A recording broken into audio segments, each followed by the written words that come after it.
A cold wind howled through the broken streets, carrying dust and the smell of smoke. The alien marketplace was almost empty, its stalls half covered in torn cloth, and its merchants wrapped in thick rags.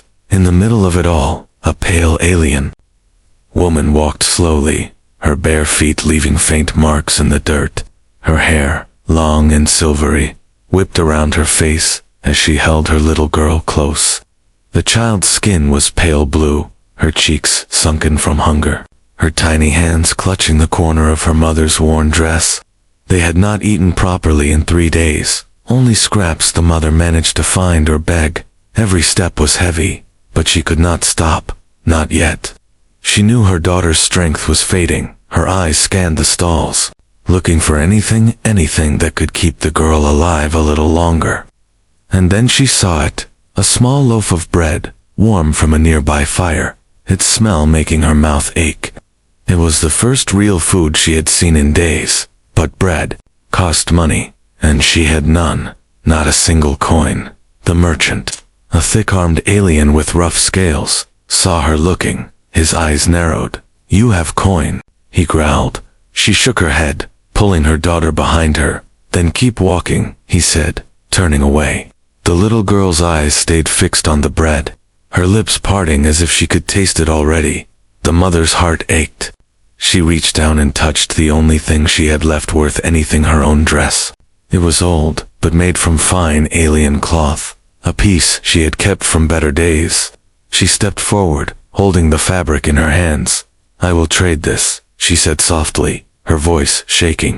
The merchant raised an eyebrow, looking at her, as if she were mad. "You'd give the clothes off your back for 1 loaf?" he asked. She nodded. The cold was already biting through her skin, but hunger was worse. He smirked and held out the bread, taking the dress from her hands. In seconds, she was left standing in the icy wind, wearing only a thin undergarment. But the bread was warm in her hands. She knelt and broke it into small pieces, giving the first to her daughter. The girl's eyes lit up as she chewed slowly, trying to make it last. The mother smiled faintly, though her own stomach twisted with hunger. She took only the smallest bite for herself. Around them, other market-goers watched silently. Some shook their heads, others whispered. No one offered help. The mother took her daughter's hand, pulling her toward the narrow alleys that led back to their shelter. Her skin burned from the cold, but the small hand in hers gave her strength. The streets grew quieter as they walked. Shadows stretched long across the cracked walls. Every sound seemed to loud: the crunch of their feet in the dirt, the distant bark of scavenger dogs, the whisper of wind through broken metal. She kept glancing over her shoulder. Something felt wrong. A figure was following them, tall, broad-shouldered, and wrapped in a dark coat. The stranger kept a steady distance, moving silently through the crowd until the crowd thinned and it was just the 3 of them. Her heart pounded. If he meant harm, she had nothing to protect them with. They reached the slum's twisted wooden shacks, and old metal scraps hammered into walls. Their shelter was at the very end, a leaning structure barely standing. She pushed the door open, guiding her daughter inside. The girl sat down in the corner, nibbling another piece of bread. The mother turned to close the door, and froze. The man was standing right there, only a few steps away. His face was partly hidden by the shadow of his hood, but she could see his eyes, human eyes. She had heard of humans before, rare travelers in this part of the galaxy. Some said they were dangerous, others said they were strange. She did not know which to believe. "I saw what you did," the human said, his voice calm but firm. She stayed silent, her hand tightening on the doorframe. "You gave up your clothes for her," he said, nodding toward the little girl inside. His gaze softened for a moment. No one should have to do that. He reached into his coat and pulled out a small cloth bag, setting it on the ground. The smell of dried meat and bread drifted from it. "I'm not here to hurt you," he said. "This is for you both." She hesitated, her instincts screaming to keep her guard up. Humans did nothing for free, at least not here. "What do you want in return?" she asked, her voice barely above a whisper. The human shook his head. Nothing, he said simply. The little girl, curious, peeked out from behind her mother and smiled at the man. Her small voice broke the silence. Thank you. The mother looked between the two of them, unsure if she should believe his kindness. Outside, the wind grew colder, and far in the distance, unseen by them, a pair of glowing eyes watched from the shadows. They were not alone. The wind outside rattled the loose boards of the shelter. Inside, the dim light from a single cracked lamp cast long shadows across the dirt floor. The alien widow stood at the doorway, blocking the human's path, her thin arms tense. Her little girl sat in the corner with the last piece of bread in her lap, chewing slowly, her big eyes darting between her mother and the stranger. The human didn't move closer. He simply knelt down and placed the small cloth bag of food on the ground. From where she stood, the widow could smell it: dried meat, small nuts, and hard bread. Her stomach clenched, but she forced her face to remain cold. What is this? She asked, her voice low. Food, he replied calmly. For you and the little one, I told you, she said sharply. I have nothing to give you. I'm not asking for anything, he said, his eyes steady. I just saw what you did at the market, and no one should have to choose between clothes and food. The little girl's small hand reached toward the bag, but the mother gently stopped her. Her gaze stayed locked on the human, searching for the trap in his words. She had lived too long in a world where kindness always had a price. Still, there was something different about his face, worn, tired, but not cruel. Why? She asked again, her voice cracking just slightly. The human took a slow breath. Because I know what it's like to be hungry, he said, his tone almost too quiet to hear. The silence stretched, broken only by the faint whistle of the wind through the roof gaps. At last, she stepped aside and allowed him to enter. He moved carefully, his heavy boots pressing into the dirt floor. The little girl leaned forward, her small fingers tugging at the bag until her mother finally let her open it. The child's face lit up when she found a dried fruit inside. She bit into it quickly, her small mouth stained with the juice. The mother's heart twisted. She hadn't seen her daughter smile in days.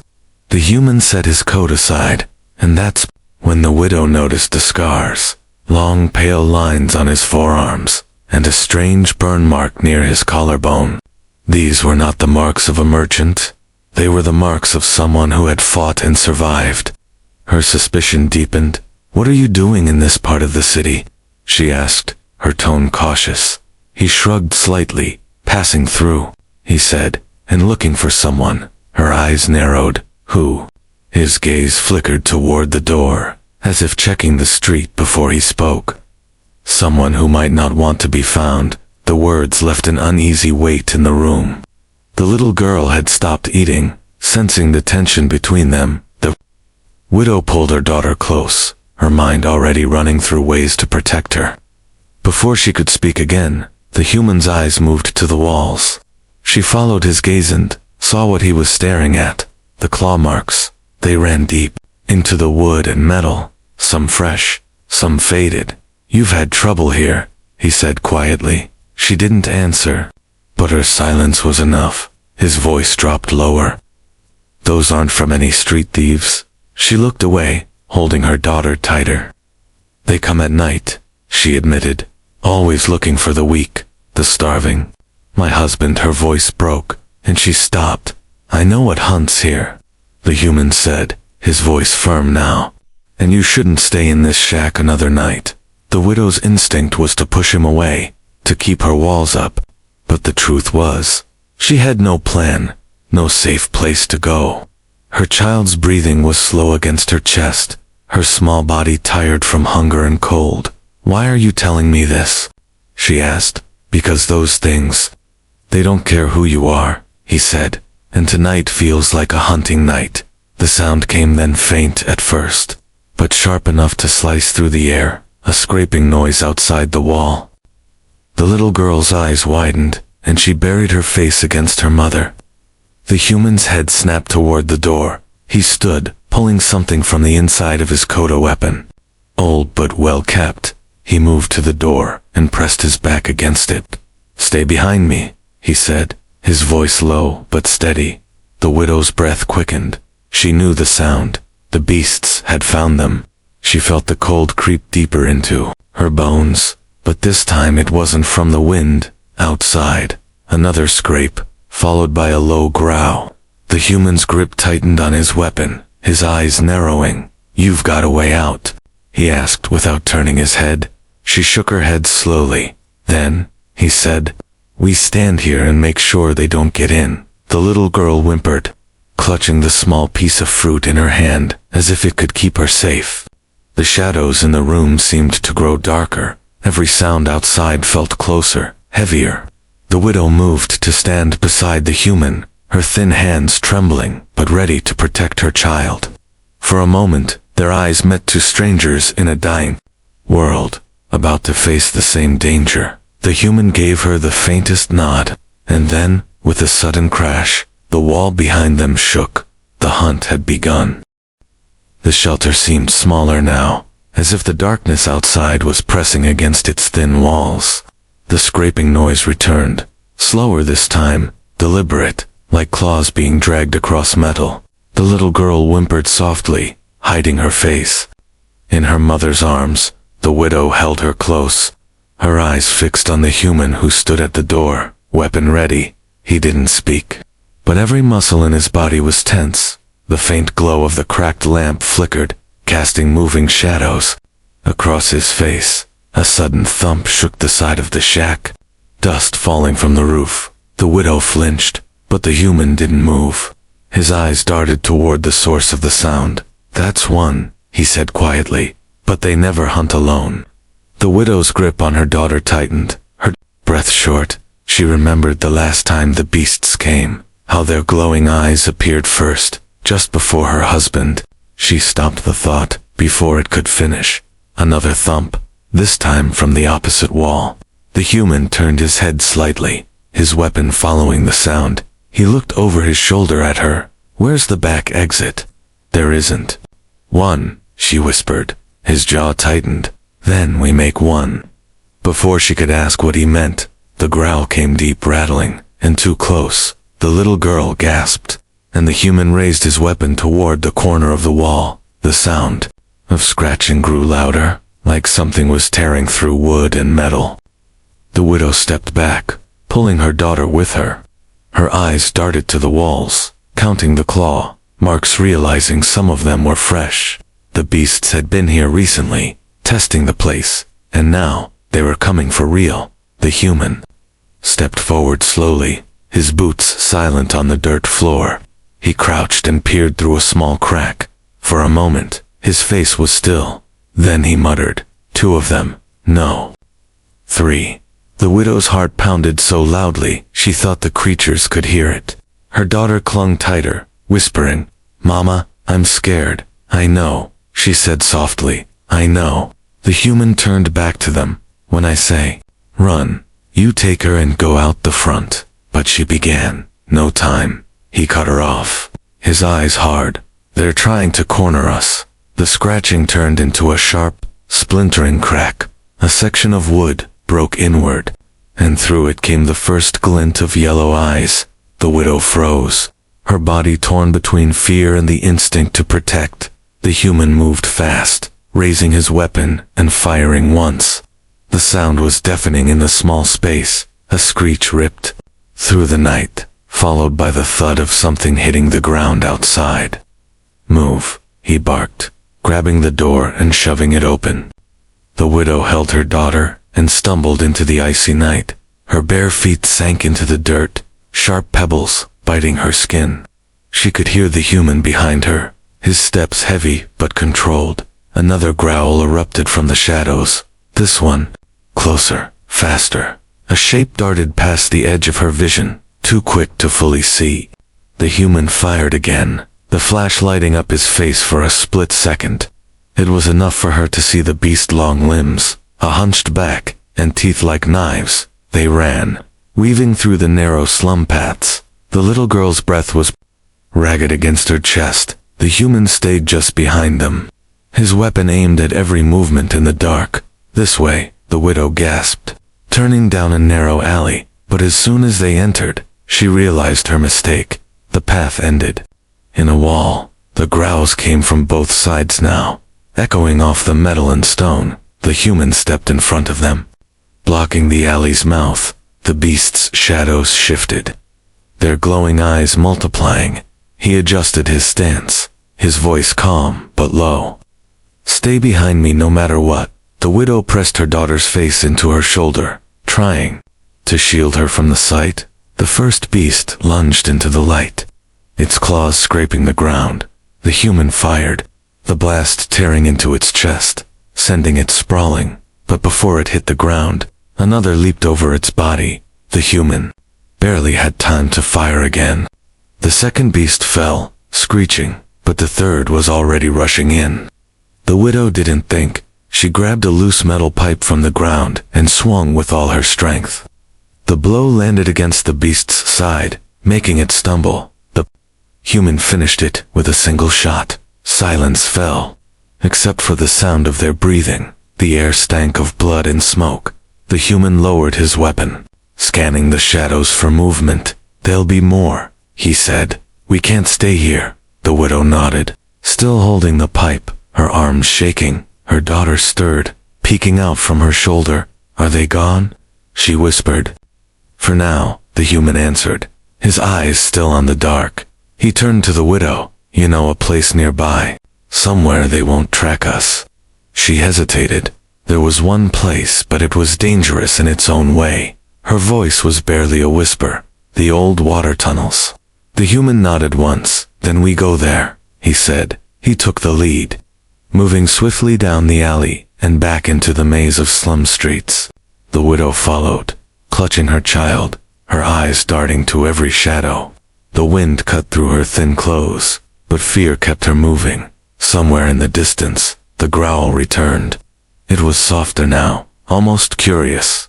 The hunt wasn't over. The night air was sharp, cutting against their skin as they moved through the slums. The old water tunnels were on the far side of the district, hidden behind collapsed buildings and rusted gates. The human led the way, his weapon always ready, his eyes scanning every dark corner. The widow followed close, clutching her daughter so tightly the child's small fingers dug into her arm. The sound of their hurried steps echoed softly in the empty streets.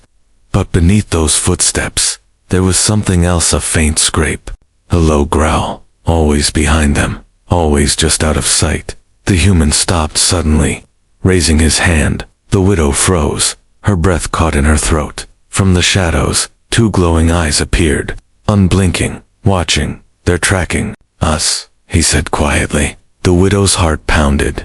She knew the beasts could run faster, could leap farther, and if they attacked here in the open, there would be no chance to hide. "This way," the human whispered, guiding them into a narrow passage between two leaning walls. The air smelled of rust and damp stone. Ahead, she could see the faint outline of a broken gate. The old water tunnels. They reached the entrance, the metal bars bent enough to slip through. The human stepped inside first, sweeping the darkness with his weapon. "Clear," he said, waving them in. The tunnels swallowed them instantly, the light from the street fading behind. Their footsteps splashed in shallow water, the sound bouncing off the curved walls.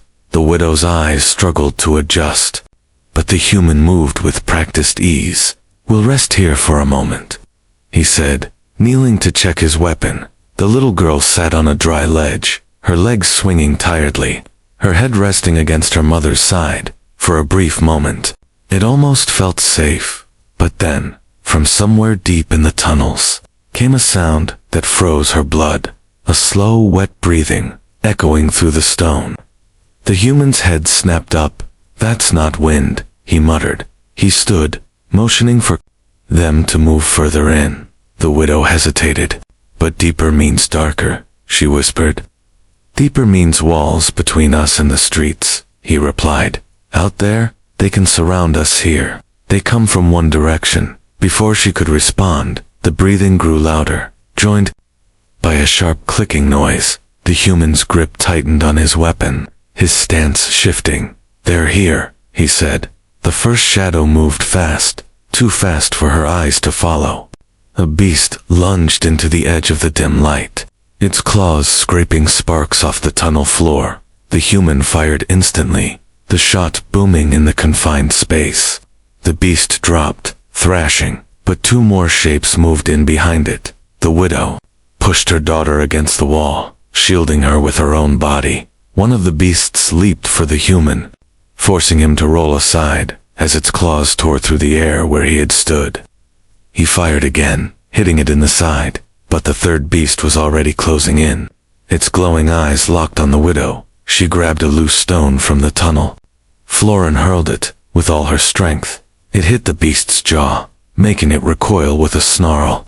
The human spun, firing a clean shot that sent it crashing into the water. But the first beast was not dead. It surged up from the ground, limping, but still dangerous. The human aimed, but his weapon clicked empty. "Out," he muttered, tossing the gun aside and pulling a short, sharp blade from his belt. The widow's breath came fast, her body trembling. The beast lunged again, and the human met it head-on, slashing across its throat. It fell, gurgling, but its blood filled the air with a coppery scent. Somewhere deeper in the tunnels, another growl answered the fight. "More were coming. We can't stay," the human said, grabbing his weapon and reloading with the last few rounds from his pouch. He turned to the widow. "Can you run?" She nodded, holding her daughter tighter. They moved quickly, the tunnel narrowing ahead, the water rising to their ankles. The sound of pursuit echoed behind them, splashes, claws on stone, and that same terrible breathing asterisk. They reached a fork in the tunnel, one path sloping down into deeper darkness, the other blocked by fallen debris. "This way," the human said, choosing the downward slope. The widow hesitated. "Where does it go?" "Somewhere safer than here," he replied, though his voice held no certainty. They hurried down, their steps splashing louder now. The air grew colder, the smell of damp and decay stronger. Suddenly, the ground beneath them shook. The beasts had leaped down from above, landing between them and the way out. 3 of them, blocking the path, their eyes glowing brighter in the dark. The widow backed up, pressing her daughter to the wall. The human stepped forward, his weapon raised. "This is it," he said under his breath. "Stay behind me, no matter what." The beasts moved in unison, their claws scraping against the walls, their low growls rumbling through the stone. The human fired, the shot hitting the lead beast in the chest, sending it tumbling back into the water. The second lunged, and he caught it with the blade, twisting to throw it aside. The third came from the side, too fast to aim at. The widow swung her arm, striking it with a broken pipe she'd grabbed from the wall. The blow slowed it just enough for the human to drive his blade deep into its neck. The tunnel fell silent, except for their heavy breathing. Water rippled around the fallen beasts, the smell of blood thick in the air. The human turned to her, his face pale but steady. "Next time," he said, "we don't wait for them to find us." She nodded, though her knees felt weak beneath her. Her daughter looked up at the human, eyes wide. "You didn't let them get us," she whispered. He gave a small, tired smile. "Not tonight." Somewhere behind them, another distant growl rose. It was fainter, but it carried a promise. This wasn't over. The tunnel was quiet now, except for the slow drip of water from the ceiling. The human stood still, his chest rising and falling heavily, his blade hanging loosely at his side. The widow clutched her daughter, her own heart still racing from the attack. For a moment, it seemed like the danger had passed. Then she noticed the dark stain spreading down the human's coat. "You're hurt," she said quickly, stepping forward. He glanced down, as if he hadn't realized it yet. A long gash ran across his side, the blood mixing with the water around his boots. "It's nothing," he said, his voice steady, but weaker than before. But the way he swayed on his feet told another story. The little girl's eyes widened. "Mama, he's bleeding." The widow looked around the tunnel, the shadows pressing in, She knew the beasts would return, and soon. They couldn't fight again, not with him like this. Her mind raced. There was only one chance, but it was dangerous in its own way. A place she swore she'd never go back to, the healer's den, hidden deep in alien territory. She had been there once before, when her husband was still alive. It was a place where help always had a price, and the price was never small. "We need to move," she said firmly. The human shook his head. "You take the girl and go. I'll slow them down if they come back." She glared at him. "You saved. You asked you. You think I'm going to leave you here, to die?" His eyes met hers, and for a second, something unspoken passed between them. He gave a faint, almost tired smile. "You're stubborn. Good," she replied. "Because stubborn keeps people alive." She slid his arm over her shoulder. Supporting his weight, the little girl grabbed the other side of his coat. Helping as best she could, they moved slowly, their steps splashing through the shallow water. Every sound in the dark made her heart jump. The way to the healer's den meant leaving the tunnels and crossing open ground where anyone could see them.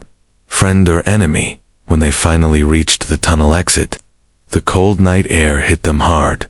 The stars above were faint, half hidden by smoke drifting from the city.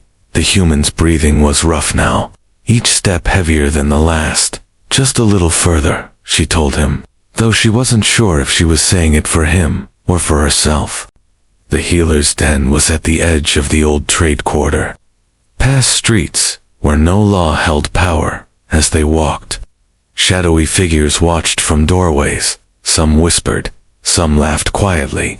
She kept her head down, never stopping. Her mind was fixed on the healer's gate, tall, rusted, and guarded by two alien men with sharp eyes and sharper weapons.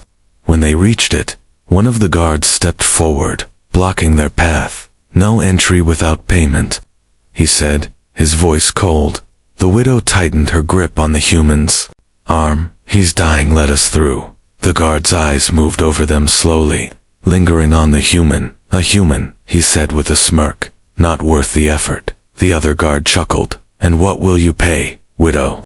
"Your pockets look empty." Her heart sank. She had nothing left, no coins, no belongings, no food. And then she remembered. Her hand went to the chain around her neck. The last piece of her old life, her wedding necklace. It was the only thing she had kept after losing everything else. She hesitated, her fingers trembling, but the human's weight against her shoulder reminded her there was no time. She pulled the necklace off and held it out. "Take it, just let us through," she said, her voice breaking. The guard studied it, then gave a short nod. The gate creaked open, and they stepped inside. The healer's den was dim, filled with the smell of herbs and burning oil. The healer, a tall alien woman with sharp features, came forward. Her eyes flicked to the human's wound. "Lay him down," she ordered. The widow helped lower him onto a worn bed. The healer worked quickly, cleaning the wound with bitter-smelling liquid. The human gritted his teeth but didn't make a sound. The widow stood nearby, her daughter leaning against her leg. Every moment felt like an hour. Finally, the healer stepped back. "He will live," she said, "but he needs rest." The widow's shoulders sagged with relief. She looked at the human, his eyes were half open, watching her. "You gave them your necklace," he said softly. She shrugged, trying to hide the emotion in her voice. "You gave us your life, seems fair." For a long moment, he didn't say anything. Then he closed his eyes, the faintest smile on his lips. The little girl climbed onto the bed beside him, her small voice whispering, "Don't leave us." His hand rested lightly on hers. "I'm not going anywhere," he murmured, outside. The city was quiet for now, but somewhere in the darkness, far from the healers' den, the beasts still prowled. The night's battle was over. The war for survival was not. The healer's den was silent, except for the slow crackle of the oil lamp. The human lay on the narrow bed, his breathing steadier now, though his skin was still pale. The widow sat beside him, her daughter curled up against her side, both too exhausted to sleep but too restless to sit still. She kept glancing at the doorway, knowing that in this part of the city, danger could walk in at any moment. The healer returned, her long fingers wiping away traces of herbs from her hands. "He will recover," she said calmly, "but not without care." The widow nodded. "I'll stay until he's strong enough to walk." The healer's eyes narrowed. "Staying here isn't free." The widow froze. "I've given you everything." The healer tilted her head. "Everything you had. Perhaps, but not everything you could give." The meaning in her tone made the widow's stomach turn. She pulled her daughter closer. "I'll find a way to pay," she said quickly, "but it will not be what you're suggesting." The healer smirked faintly and left without another word, but the weight of her stare lingered. The human stirred, opening his eyes slightly. "What's wrong?" he asked in a low voice. She shook her head. "Nothing, just rest." He studied her for a moment, as if sensing the truth, but let it go. The little girl, half asleep, mumbled softly, "Mama, can we go home?" The widow kissed her forehead. "Soon," she whispered, though she knew their old shack was no longer safe. Hours passed, the night stretching long. Every creak of the wooden floor, every muffled voice outside made her tense. When dawn finally came, pale light spilling into the room, she decided she couldn't stay here much longer. She stood, her legs stiffed from sitting too long. The human tried to sit up, wincing in pain. "You can't move yet," she said, gently pressing him back. "I can't stay here," he replied, his voice firm. "I've seen the way they look at you. This place isn't safe for either of you." Before she could answer, the door opened. One of the healer's guards stepped inside, his heavy boots echoing on the floor. "The healer wants payment," he said flatly. "I told her," the widow began. He cut her off. "If you can't pay, you work for her until you can." Her stomach sank. She had seen what work meant in this part of the city, and it wasn't something she could survive with her dignity intact. The human's eyes darkened. "She's not doing that," he said, trying to push himself up. The guard gave a cold laugh. "And what will you do, human? You can barely stand." The widow stepped in front of him, her voice sharp. "Tell your mistress I'll find another way." The guard stared at her for a long moment before leaving, but the warning in his smirk was clear. They had to leave. Now.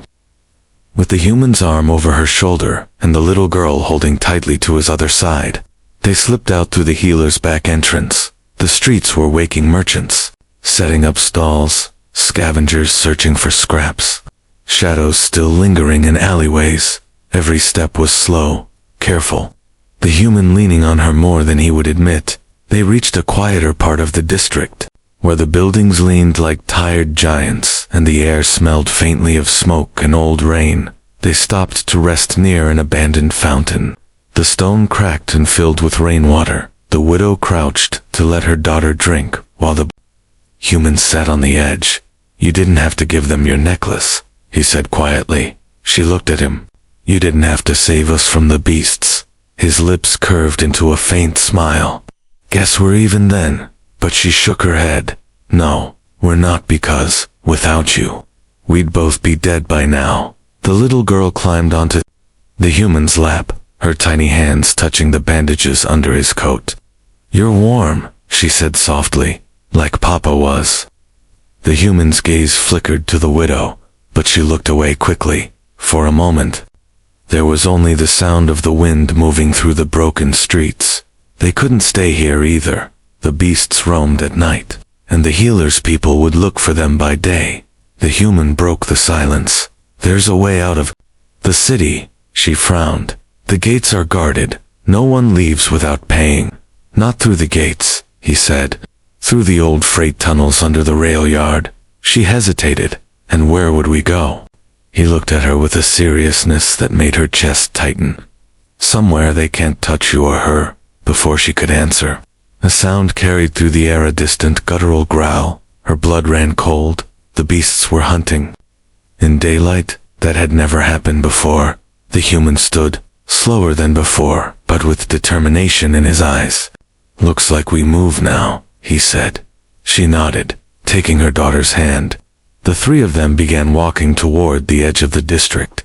each step faster than the last. They didn't notice the shadow that slipped from an alley to follow them, its glowing eyes fixed on their backs. Asterisk.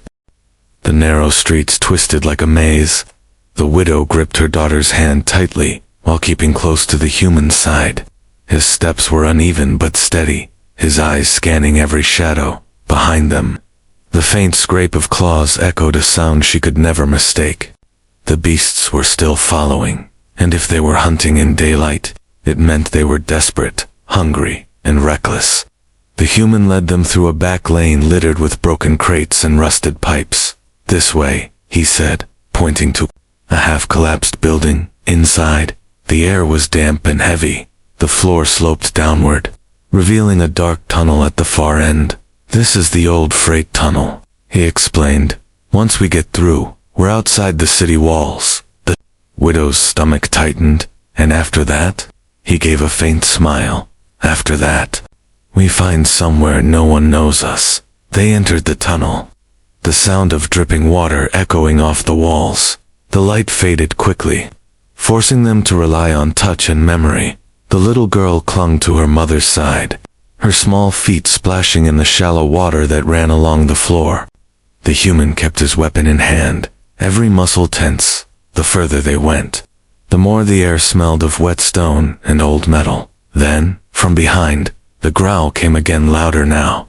"They're in the tunnel," the widow whispered. The human glanced back, his jaw tightening. "Keep moving." The tunnel widened ahead, leading into an old storage area where broken containers lay scattered. They wove between the crates, their footsteps quick, but the sound of pursuit grew sharper. Claws, low snarls, and the slap of heavy paws in the water. Suddenly, one of the beasts lunged from a side passage, blocking their way. Its eyes glowed bright in the dark, its breath steaming in the cold air. The widow froze, her daughter pressing into her leg. The human stepped forward, aiming his weapon. The shot rang out, echoing through the tunnel, and the beast fell, splashing into the water. But before the sound faded, more growls came from the shadows. "They're coming from both sides," the widow said, her voice tight. The human's gaze darted around, searching for an escape. "There." He pointed to a rusted ladder, leading upward into a shaft of faint daylight. "Go, now," he urged. The widow lifted her daughter first, pushing her up toward the light. The child climbed, her small hands gripping the metal tightly. The widow followed, the metal cold under her fingers. The human stayed below, firing at the approaching shapes to keep them back. "Climb faster," he called up. The widow reached the top, pulling her daughter through a small opening into the outside. The sunlight was blinding after the darkness of the tunnel. She turned back just as the human was halfway up. Below him, the beasts leaped, their claws scraping against the ladder. One managed to latch onto his boot, dragging him down a few inches. "Hold on," she shouted, reaching down. He swung his free foot, kicking the creature until it let go, then climbed the last few rungs with a burst of strength. She grabbed his arm and helped pull him into the open. They tumbled onto the dirt outside, gasping for air. The city wall loomed behind them, tall and silent. Ahead lay open fields, stretching toward distant hills. The air smelled cleaner here, free from the smoke and rot of the slums. The little girl ran a few steps forward, turning to smile at them both. "We're outside," she said, her voice filled with wonder. The human pushed himself up, wincing slightly. "We need to keep moving until we're far from the city," he said. The widow nodded, helping him to his feet. The three of them began walking toward the hills, the sun slowly warming their backs. With each step, the city grew smaller behind them. The growls of the beasts were gone now, replaced by the quiet sounds of wind and grass. By the time they reached a small rise, the human's pace had slowed. The widow looked at him. "You should rest." He shook his head. "Not until we're safe." Her daughter came to his side, slipping her tiny hand into his. "Are you going to stay with us?" she asked softly. The human looked down at her, then at the widow. "I told you before," he said gently. "I'm not going anywhere." They found shelter in a small abandoned farmhouse hidden among tall grass. It wasn't much for walls and a roof, but it was quiet and dry. The widow laid her daughter down on a blanket in the corner, the child's eyes already closing from exhaustion. She turned to find the human sitting near the door, his gaze fixed on the horizon. "You could leave," she said quietly. "You've done enough for us." He looked at her with a calm but steady expression. "Maybe, but I don't want to." For a moment, neither of them spoke. The light from the setting sun spilled into the room, painting the walls gold. The widow's heart felt heavier and lighter at the same time. She sat beside him, their shoulders almost touching. In the corner, her daughter stirred in her sleep and whispered, "Papa." The human froze for a moment, then smiled faintly. "If she wants to call me that, I won't stop her," he said. Outside, the wind moved through the grass, carrying away the last traces of the city. Inside, for the first time in a long time, there was warmth, not just from the sun, but from something stronger, something like hope. And for the alien widow and her little girl, it was the beginning of a life they never thought they would have again.